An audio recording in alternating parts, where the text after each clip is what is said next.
Canaan. It's all about Jesus. It's not about religion, it's about relationships. Where beginners are welcome. Where forgiveness is offered. Where hope is alive. And it's okay to not be okay. Well, hello, everyone. Welcome to this week's Canaan STL podcast. This is Pastor Daniel here again with Pastor Martin Winslow. And today we're talking about the SBC, the Southern Baptist Convention.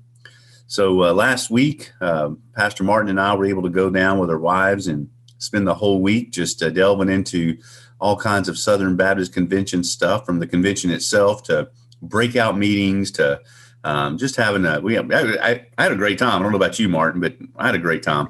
Yeah, fantastic time. It was great to be a part of, the NAM and IMB, coming together and talking about missions. And it was just it was a great time to see what God's doing. There's a lot of good things. So let's start with that. Let's start with, what are the positives? There's a lot of talk and chatter if you're reading the blogs and posts and tweets, a lot of chatter about SBC, positive and negative. But from your standpoint, what you experienced last week, both going into it and then through it and now after it, what do you see as some positives about what happened last week in the Southern Baptist Convention? I thought it was awesome to see the North American Mission Board and the IMB so closely working together. Yep. Talk about missions. What was it? It was called the SEND conference that we went to initially. And man, that was just really exciting. I think the IMB placed 68 new missionaries in the field. So that was awesome. Super exciting. Commissioning service for that. And so there was a lot of unity on us doing global missions, trying to continue to do Matthew 28:18 through 20 together. And although we may have some disagreements, within just some minor, maybe even secondary issues, it was neat to see everybody really charging forth on missions. And I know you and I spent that first evening listening to Tony Evans get everybody excited about that. What a great message. Yeah. We need to figure out how to get that and post it so that our people can watch that. Probably the best message on the Great Commission I think I've heard. And I've heard some good ones. So it was just fantastic. Very well done. Very well done. Well, I would say that was, a positive. It was really uplifting. A lot of the musicians that came in and played, there was a lot of unity with the singing. And, I would also say we really enjoyed, I know we both enjoyed the 9 marks at 9:00. Yeah, that was great. And, most people probably don't know about that. You want to tell them a little bit about what those guys do kind of after the sessions are over? Sure. Yeah. So 9 marks is you can check it out at 9marks.org. Started by a guy named Mark Dever. He's the pastor at Capitol Hill Baptist Church in Washington, D.C. And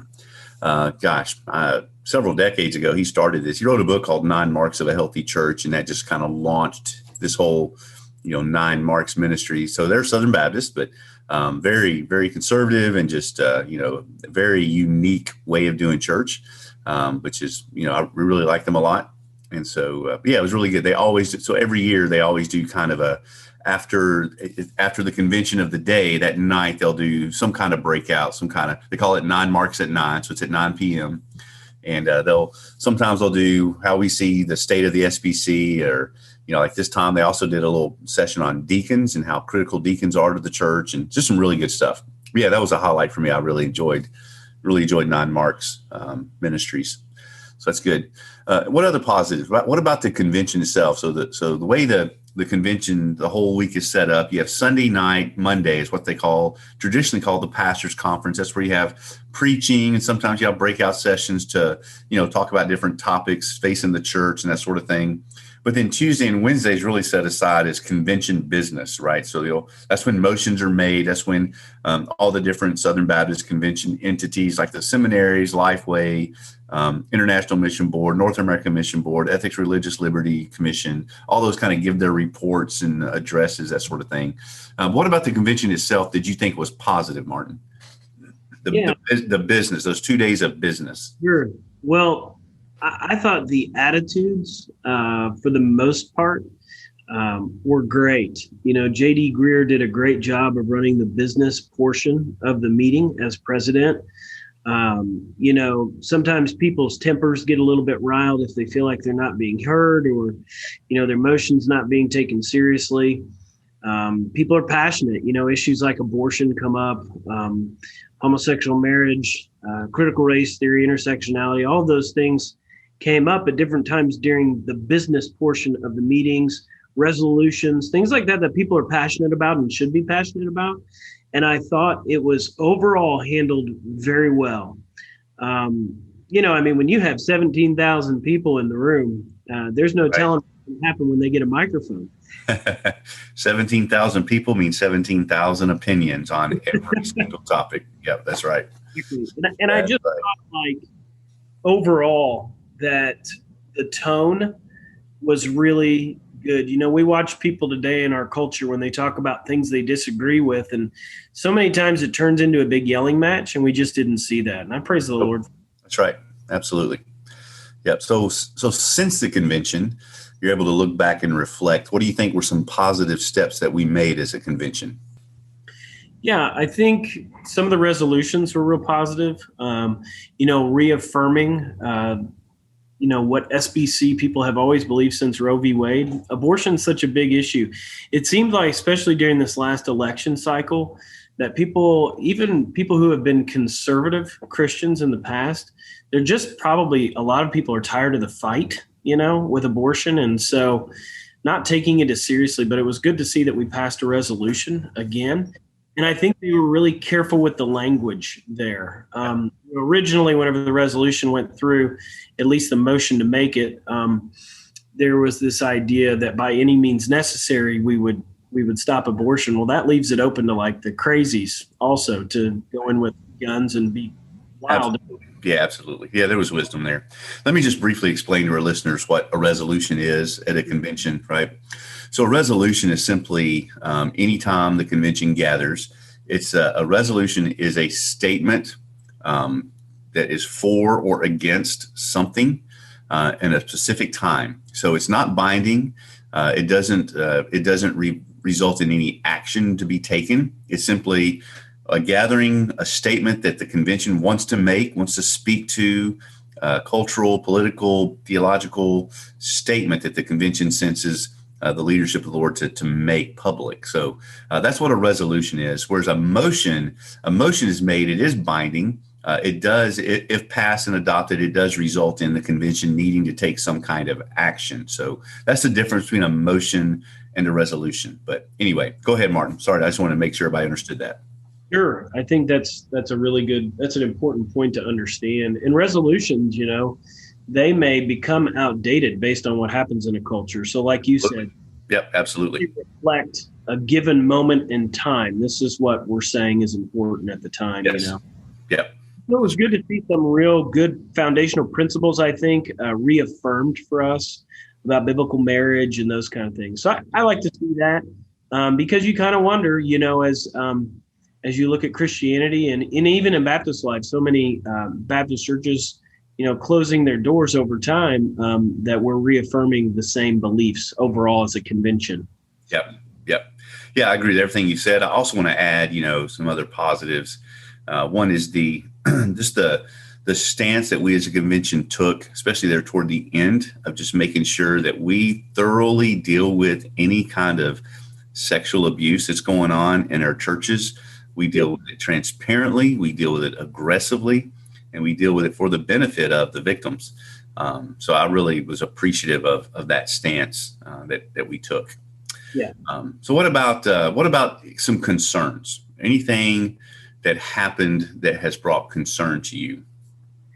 Yeah, I think, you and I have been talking about this, and I know lots of pastors have been talking about this everywhere, but one of the big issues is critical race theory right now. And, a lot of people wanted to see a little bit of a harder stance, I think, by the convention on, what was it, Resolution 9 at the Birmingham convention 2 years ago that passed, that said that CRT could be used, and those could be helpful things as we look at culture. Yep. A lot of people were pretty much in an uproar, I guess you could say, about that over the last couple of years, thinking that, the scriptures are enough to speak to issues like that. Yeah, that's right. A lot of people see that critical race theory has no gospel in it. There's no forgiveness in it. There's no grace in it. That's right. That, There's no room for transformation. Exactly. And I think a lot of people have trouble with that. So I would say I would have liked to have seen a little bit of a harder stance. I mean, that's just a personal thing. No, I agree. I know. So they passed resolution number 2, which addressed kind of beyond critical race theory, just addressed any theory that arises that is claiming to add to, Scripture and its ability to take care of us. So I kind of understand where they were coming from. James Merritt, who's a very conservative, longtime Southern Baptist pastor, former president of the convention, he was pretty strong on their stance. But, again, back to the definition of a resolution. A resolution is a moment in time where the convention speaks to a particular topic. And, we're not addressing a bunch of different theories right now. We're addressing critical race theory. So I agree with you. I would have loved for that resolution to have specifically mentioned critical race theory. Now, that's kind of a concern, but at the same time, the positive is we didn't hear one peep of anyone who was pro CRT. Right. I mean, no, it was unanimous that there was not a place for CRT. In the biblical discussion, the gospel discussion. I mean, so that was good. We were so this became kind of a, semantic that since we had mentioned CRT before, probably should have mentioned it specifically again. But the good news there, that, at least for me, the tone that I understood everyone to be saying was, we are not for CRT. Right. Would you agree with that? Yeah, I got the exact same feel. And I'm with you. I thought, was it resolution 2 you said? Yeah. Really, the idea was it was trying to speak even into the future about any ideas that come up that might be similar to CRT even. Yep. Right. We just are going to use the Scripture as Baptists. But again, like you said, resolutions are reflect a moment in time. So I would like to see better language on that. But again, what we can get. And overall, I'm with you. I didn't feel like anybody was coddling CRT there. Absolutely. Yep. Definitely agree. So what else? What other concerns do you emerge from the Southern Baptist Convention with? Yeah, I think when I look at the overall picture, I mean, my goodness, how many Baptist churches are represented by the SBC, Daniel? It's just under 50,000. Yeah. So when you have that many, right, autonomous bodies, there's just going to be a lot of different beliefs on secondary issues. But one of them, which Baptists historically have kind of held the line on, is this idea of complementarianism. Yep. And I would like to see us kind of cinch up the rope a little bit tighter on that and define things maybe a little bit better over time. That way everybody just knows, what lane everybody's running in. What do you believe about women pastors or elders? Are those the same words as pastor, a gift, and elder, in office? Right. Or is it like we hold that elder, overseer, and pastor are all interchangeable words? Yep. Right. We even heard some things about Saddleback at the 9 Marks at 9 conference about their understanding of those offices. And right. So that just so our hearers understand, we bring everybody up to speed on that. So Saddleback Church, started by Rick Warren back in the early 80s, has become one of the largest Southern Baptist churches. And, Rick Warren, he's always kind of been a little controversial. I think he does that on purpose sometimes, right?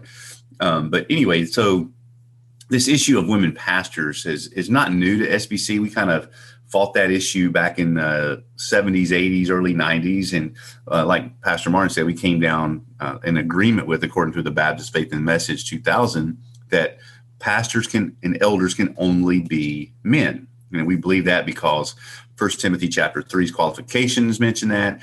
1 Timothy chapter 2 talks about, women should not be teaching and prophesying or have authority over men, that sort of thing. So, there's good biblical grounds, good biblical conversation there.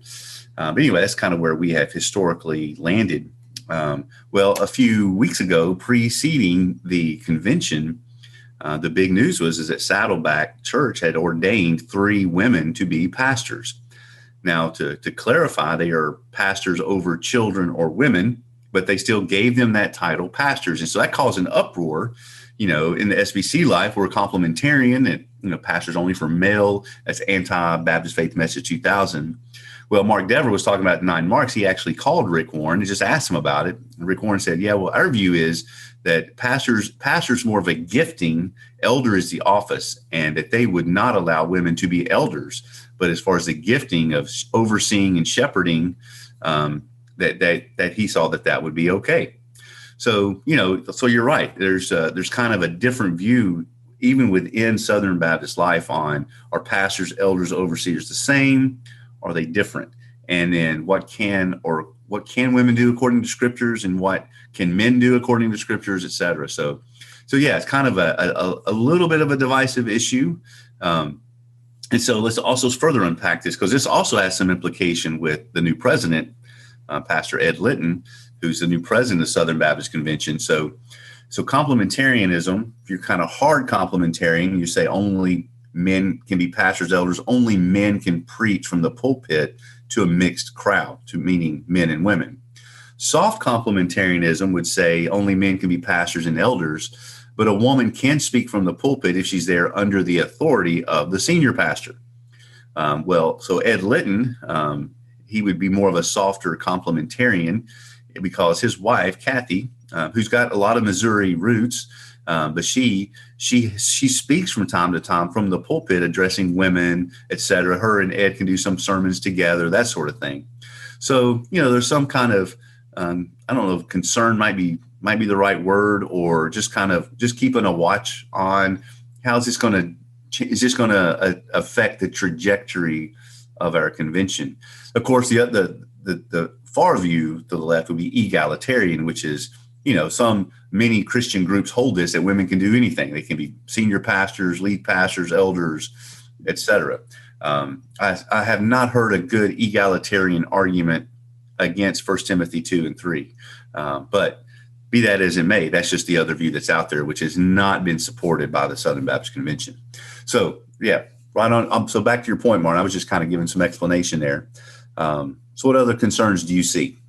Yeah, well, and I think that's going to be one for us to hash out, probably, especially over the next few years, whether it's mentioned in the Baptist Faith and Message or not, because like you said, a soft complementarian like Ed Litton would say something like, well, my wife can teach or have authority under my authority from the pulpit. And we would say more, well, that's functional egalitarianism.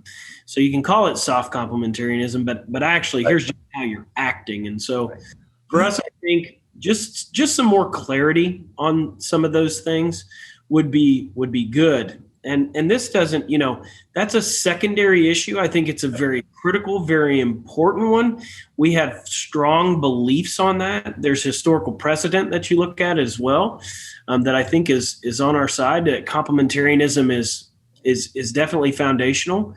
But at the same time, we don't want to make it about salvation.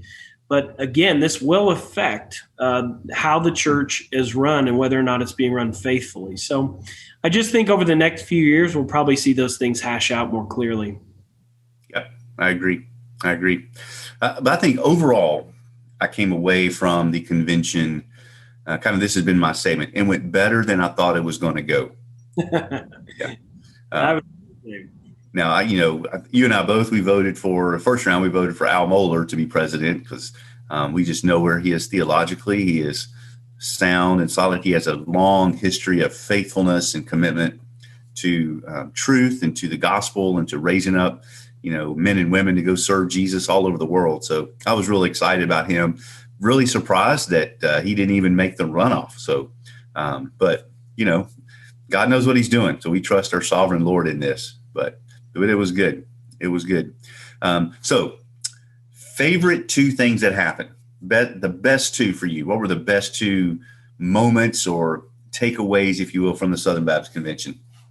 Well, I would say the first thing was I loved Tony Evans bringing together at the Send Conference our mission with NAM and with the IMB, and to remember the things that matter the most, and that's getting the gospel to the nations. He mentioned in that message, Matthew 24:14, which is, this gospel of the kingdom will be preached to all the world, and then the end will come, and staying firm in that. I would say that's number 1. Okay. And then I would say number 2 for me regardless of what people would read, maybe in the media by USA Today or the New York Times or anyone else trying to create more division. I saw great unity overall within the SBC and within SBC Live. And we're at a tumultuous time in our culture. And so to see those two things, I think those were my most exciting. What about you? Yeah, I would definitely agree with those two. I would also add, it had nothing to do with SBC convention, but I really enjoyed the deacon talk by 9 Marks. That's very timely for us as a church because, our deacons, we're having some meetings right now talking about what does the deacon work look like post-COVID. And so it was just very helpful, for just to be a part of that conversation. Also, one of my favorite parts of the convention is also just being able to go see people, it's kind of reunion, you see friends you haven't seen in a while. And I know the gentleman I served with in Nashville, he was our worship leader. He's got bone cancer now. And I was able to run into him and his wife. He's on his cane, but just able to hug his neck, get a selfie with him. And that's just precious times like that. You just see other faithful servants of the Lord. And I'll say the last thing that really blessed me, and Tara and I really talked about this. I think she posted something about this, but was just seeing the myriads of young pastors and pastors' wives there. SBC is not going away anytime soon. There were, I would say probably majority of the pastors there are younger than me. Now, I know I'm getting older. I'm knocking on 50, but I'd say the majority of pastors there were very younger than me, like in their 30s. And so that was super encouraging that this next generation is really getting into the doctrines of truth. And, they're taking the gospel seriously and taking their convention seriously. And they're understanding why our convention is so strong. And that's because of partnership. So just lastly, just as one more attempt to explain SBC, we're technically not a denomination because a denomination implies that there's a hierarchy. We don't have that in SBC. Every church there, every pastor there is there by choice because we choose to partner together. You mentioned the word autonomous earlier. We are autonomous churches, almost 50,000 of us. And no one says we have to go to any of this. We don't have to send money to the cooperative program. We don't have to fund IMB missionaries. We don't just support any of the seminaries, but we choose to because we understand the importance of partnership. We're truly better together than we are by ourselves. And that's the beauty of SBC life. And so we're not we don't have like a creed. We have the Baptist Faith and Message, which is kind of a summary of what most SBC churches believe and hold to. And if a church gets way outside that, we do deal with that. Maybe, should you be partnering with us kind of a thing. But it's just a beautiful picture of 1 John 1. Our fellowship is with Jesus and with one another. And so that word fellowship is partnership. And so that's why I'm a big fan and advocate of SBC life. It's just the beauty of partnership. Gosh, look, Martin, all too well, all that we're able to do here in St. Louis because of partnership. We're planting a church in Fairmont City. We're not doing that by ourselves. There are myriads of other partners being a part of that, right? We're a part of planting churches in North City. Through our work with the local association. It's just a beautiful thing. We've been part of helping Josh Wilson, those guys at what's the name of their church plant? Storyline. Yeah. Storyline. I keep wanting to say Story Rise. Not Storyline. Yeah, Storyline. So, just some great stuff that we're able to be a part of because of partnership. So, super excited about. I would just, I'm in total agreement with that. I've even heard people, you probably have too, Daniel. I've heard pastors say, look, I'm Southern Baptist because of the way they cooperate in missions. Yep, that's right. There's no other denomination, in quotation marks, that does that. That's right. Absolutely. We're the only group that sends missionaries. They don't have to go out and raise their own support. Yeah. And I've got a lot of friends who are missionaries with other groups, and their biggest stress in life is support. Yeah. Our missionaries don't have to worry about that because there's already a built-in partnership mechanism called the cooperative program. So, it's good stuff. Good stuff. All right. Well, if you have any questions about the SBC or anything we've talked about, just shoot them our way, info@canaanstl.org. Or if you know our email address directly, you can do that as well. But it's always great to have this time to chat with Pastor Martin and with all of you listeners. So till next time, we'll talk to you then on Canaan STL Podcast.